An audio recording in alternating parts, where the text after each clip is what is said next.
The smart money woman. You see the name?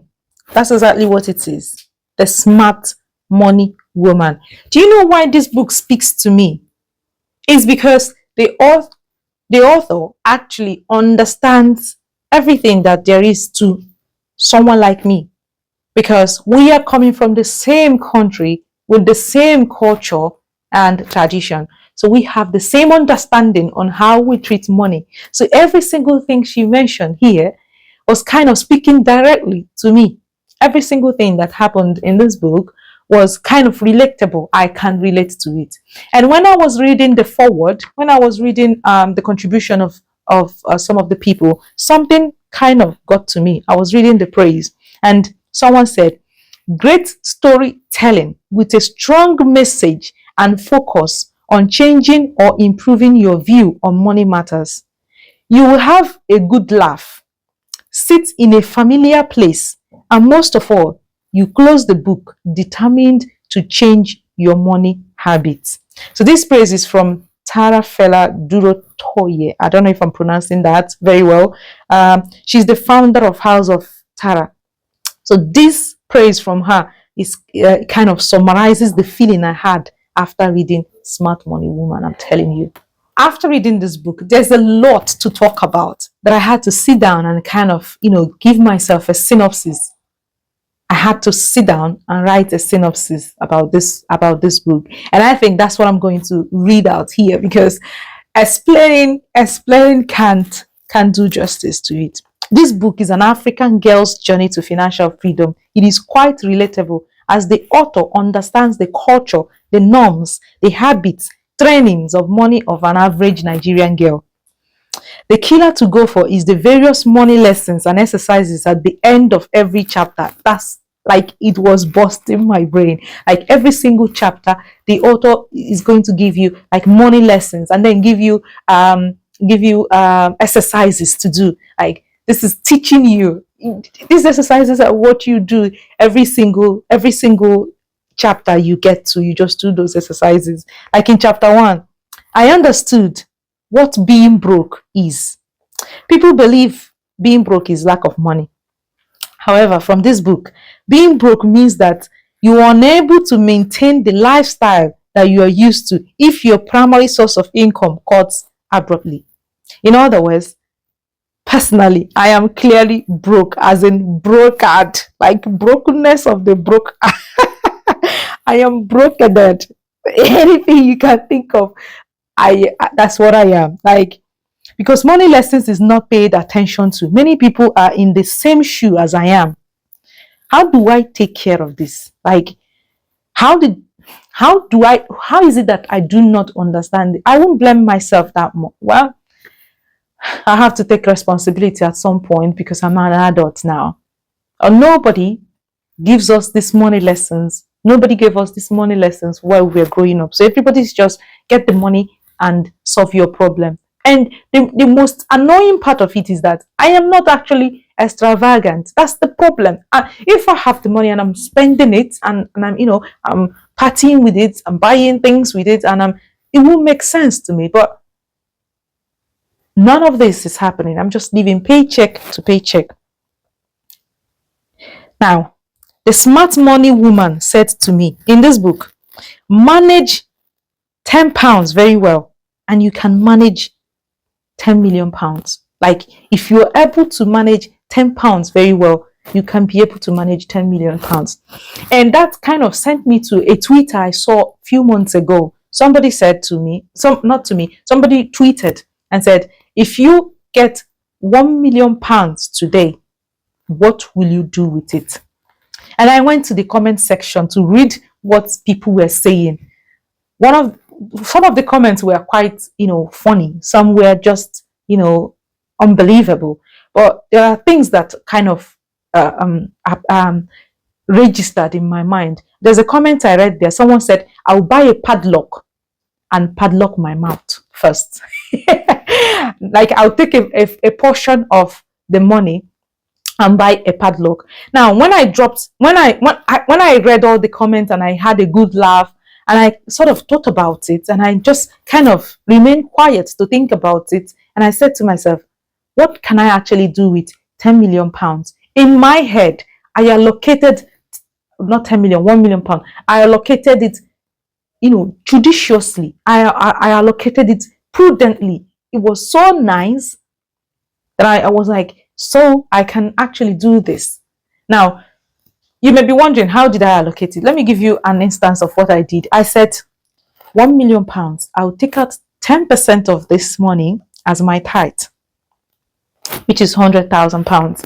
And then I'll take out another 10% of it for my family and my friends, which is 100,000 pounds. And that leaves me with 800,000 pounds. And then I said, I will take out 10% of it, 20% of it, and put it in savings. That's 200,000 pounds. I'll put it in savings for emergency. And then I said, I will take 50% of it and invest it. And I was wondering, with my current state in the UK, what can I possibly invest in? Like, what can I possibly do now? Because I'm on a skilled worker visa, which doesn't necessarily allow you to do any business. And I just sat down and I was thinking, go into real estate and I'll buy a house to let out. And I said, take 50% of it, buy at least 3 houses and pay in full, no mortgage. And then put tenants in it and it will be remitting you monthly. And I looked at it. How much can they possibly, if I buy 3 houses now with this money, how much could they possibly be remitting every month? It wasn't great. It wasn't looking massive. But when I calculated it for one whole year, it looked better, but not massive as I guessed the total of 1 million that I was planning with. And then I said, oh, you've got 3 houses to your name that you can actually wake up tomorrow and liquidize it. Like, you can sell it and you have a bulk money. And I said, which means I've secured my pension with these 3 buildings. I've secured my pension and it's still giving me monthly something to come in, other than, And when I just sat down and thought about it, I was like, why don't you, if you can just think about 1 million, now put 100 pounds, in the shoe of this 1 million, and see that if you start planning with this 100 pounds every single month, it's just little by little, you just make, anyway, that's a side thought. But it kind of came back to me when I read this, the smart money woman saying to me that if you manage little very well, you'll be able to manage much. Now, the goal is to try to be financially free. And what is financial freedom? Financial freedom is creating passive income out of your active income. And I think it is becoming complex. If I say passive and, from active income, get passive income, it's kind of look complex. But what I mean here is, when you get a job and your salary is 100 pounds, that is your active income. And out of the 100 pounds, you put 20 pounds in a high yield savings account, or you put it into an investment and it starts making little money by the side. When the profits from your passive income, that's the 20 pounds now that you have invested in something, when the profit from it is able to handle your bills, then you have gained financial freedom. So you're making 100 pounds, and from 100 pounds, you took 20 pounds out of it and started investing it in something. And then it starts making you profit.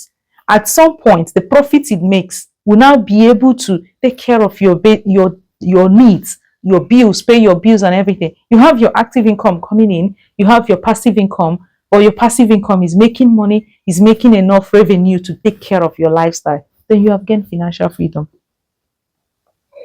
Now, it gave me an exercise to do here. The exercise is to calculate your net worth, assets and liabilities. Just calculate your net worth. Just what gives you money? What exactly do you have in this whole life? Write everything down. This is my salary. This is how much I make in a year. Maybe I'm paid £500 every month, and in a year it amounts to £6,000 after your tax have been removed and everything. So I make £6,000 every single year. Now, apart from that, do I make money somewhere else? Let's say I'm a YouTuber and I make probably £100 every month from YouTube. At the end of the year, you make £1,200 from YouTube, and that's 7,200. Now, do I make money any other place? And if you search yourself, there's somewhere you make money from. Maybe you have a savings account that is making you maybe £10 every single month, and then you calculate it and it's making you £120 per year. Write every single thing down. And then, what are my liabilities? You also write down every single thing that you are spending money on. You're using this your salary to pay for. You have to write every single thing down. These are your liabilities. And when you've written every single thing, no matter what it is, even if it's taking only 10p from you, write everything down, and then minus your liabilities from your assets. All the income you have, minus your liability from there. Whatever it gives you, that's your net worth. Well, I did the math and it was Martin. It's not funny. It's not funny, but I was in a train going to Arese, the Royal College of Nurses conference in Liverpool when I did this. That was on the 11th of this May 2025. I was in the train and then I did this.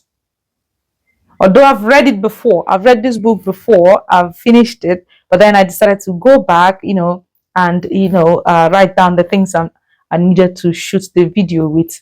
So I went back to all the things I've written down, and I went back and I was and I was like, babe, you broke, oh. But it's not that bad. It wasn't that bad, but babe, you broke. That's what I said to myself. So you have to make a list of everything you own of value: land, house, bank account, every single thing. And then you make a list of everything you owe. So you have to make a list of everything you own and then everything you owe, mortgages, loans, and everything. Then you do the maths. And then whatever you find out, that's your net worth. When you look at your net worth, are you happy with that net worth? If you're happy with it, if you're not, then it's time to make a change. So you have to look at all those liabilities and see what you need to cut off. Before I wrote these things down, I've already read this book, like I said, and then I've already cut off so many things. I had to cut off my Wi-Fi, because what am I using it for? There's nobody here that is using it. I have my one in my phone. What am I using broadband here for? I cut it off. I cut off Netflix because my best friend can't always invite me to his Netflix. So I cut it off. I cut off so many things. At the end of my cutting off, I realized that I've cut off up to £200. I was wondering, what is going on? What do I need? Every single month I'm being remitted of things I'm not even using. How much time do I have to watch Netflix? I go to school, I go to work, I go to gym, I go to church. What time do I have to watch Netflix? And when I'm not doing all these things, I'm researching on what to educate mothers on in my other YouTube channel. And then I have all these bills every single month. Things are being debited from me that I don't even make use of. I had to cut everything down, and I would say I'm £200 richer every single month now. Now in chapter 2, you have to face your money fears. Now that you've actually seen your net worth, you may be scared. Or you have to face your money fears. Cut things down. If you are in debt, if you are owing, then it's time for you to settle all your bills. And that brings me to something I read somewhere, not in this book, but I read it somewhere. It was part of when I was starting this journey, that once you want to get financial freedom or start investing, the first thing you have to do is settle all your debts, pay off all your debts. And immediately that's the first thing I did. In my school where I'm doing my master's in midwifery, I know that I'm supposed to be paying every month, for paying a certain percentage of the whole school fees every single month. But after that, I took all the money and gave it to them and said, I don't want stress anymore. I don't want, oh, this month is coming to an end. Do I have money for this? I just paid every single thing and, left it alone, because each month there's a percentage of interest that you need to pay, that you have to pay. So why am I paying extra when I can just, pay everything at once? Well, you have to face your money fears and, settle all your debts. In chapter 3, I learned to allocate percentage of income to basic needs. When you get money and you start spending, personally, I make budgets. Quite all right, I make budgets, but the budget moves with the pay. If I'm getting £1,000 pay this month, all my everything in my budget will amount to £1,000, or sometimes 1,200 or 1,000 extra. You can imagine at the end of the day, you don't even have anything left. So now, chapter 3 of this book, Smart Money Woman, is saying that you have to allocate a certain percentage of your amount of your money to certain basic needs, and it helps to divide what you have to allocate it to. So your basic needs should amount to 70% of your income. So every single thing you have to spend on, your bills, your rent, your car loans, your mortgage, every single thing has to be among these 70%. Now, for me, because I have a charity foundation and I have my family to look after, they are all falling into the 70% that I've already made for myself. So anybody that the money doesn't get to will have to wait till another month. Now, 20% of your income goes into investment and 10% of it goes into savings. You see, it's giving you money tips that is not going to break your heart. That's not going to break your hand. When they say save and save and save, and then you save money and your whole mind is in it. When you save 10% of your salary, let's say you get £2,000, and 10% of £2,000 is £200. You save it, and then you save 20% of it, which is £400 for investment. That's £600 gone, and you have 1,400 to bounce on and deal with. And when you are dealing with £1,400, it won't really bother you much that there's 200 being saved or there's 400 being invested, if that makes sense. So you see that if you're having 70 against 20 and 10, you won't be really worried. So I'm thinking, this author, this woman, where do these people get this knowledge? Oh my God. I think this video is taking longer. So I'm going to pause this one and create a second video. I don't want it to be so long.